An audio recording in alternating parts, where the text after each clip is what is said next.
good afternoon. This is Woody Collins, and this is talking about Congo. And today's topic is smoked meats. So we'll get into that shortly. That's going to be something that hopefully will be new to some people and a reminder to a lot of older people like me. So if you like topics like this, you can please suggest those.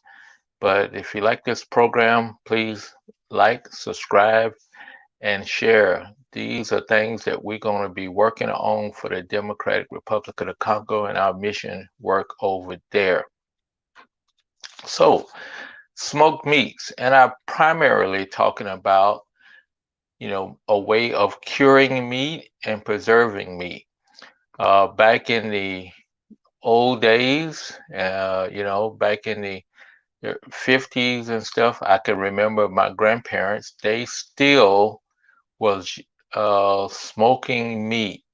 Uh, we would kill a pig, take get part of a cow or something, and then we would put it in a little smokehouse and we would smoke it, and then we would use that meat probably primarily for, I guess, seasoning and also bacon and stuff that's still smoked today. Now that you buy bacon out of the store, they say it's smoked. So we have a long history with smoked meats. So we will have our own smoked meats back then, and we still up until this day. Primarily, we use smoked products, both turkey and pork. We also use beef that you have for jerky and things like that. But smoked meats is one of those things that a lot of people think of it as boutique today. When we're cooking some types of food, like greens, any type of collard greens, of black-eyed peas or any type of lima beans or something, you will always get some smoked meat to put in it to help season it. So one of the things that we're going to think about is going back to basics in the Congo. With this farming project that we're about to start, we are going to be raising both pigs and and beef, cows and stuff, and maybe even some rabbits and stuff like that. But when it comes to big animals like pigs and goats and also cows, extreme for the extreme, that's the largest, you cannot eat all that meat at one time. And you don't have refrigeration in the Congo. So because you don't have electricity. And therefore, you have to preserve that meat in some kind of way, or you have to try to sell it, and which could be very difficult. You got to time it with the market, time it with people having money, and and hopefully you can sell it at a profit. But if you can not only put that meat out for part of it for fresh meat, as we go when we go to the Walmart or Maya, Kroger, uh, any of the grocery stores that you may have in your area, you would get fresh meat. But you can also take that meat uh, and and smoke it, and it will be preserved and cured that it would not go bad, and it could be used at a later time.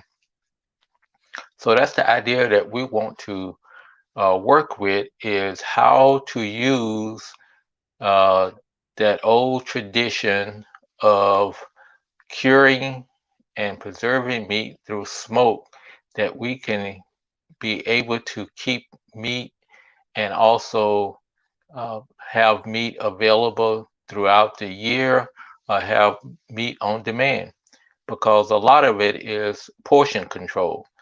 You cannot kill a cow and just have a leg of beef, whatever the case may be. you have to get rid of all the meat. As I said before, you don't have the refrigeration unless you got a freeze or something that you can kill a whole animal and put inside the freezer. There's no way to do that.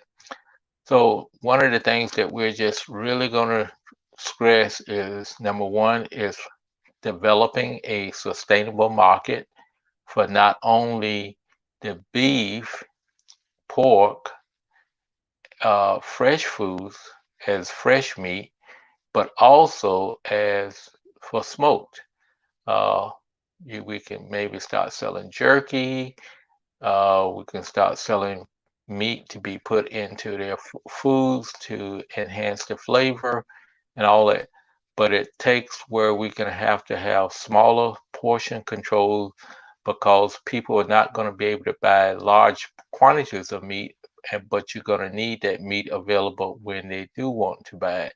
So I think it's going to be a delicate balance between supply and demand and having it available and developing the market for it.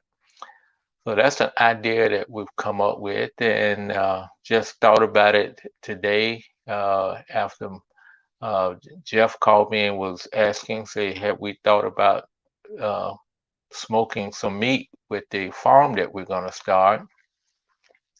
And I had just read an article on refrigeration, and I had lamented about how the refrigeration is so bad because of the lack of electricity.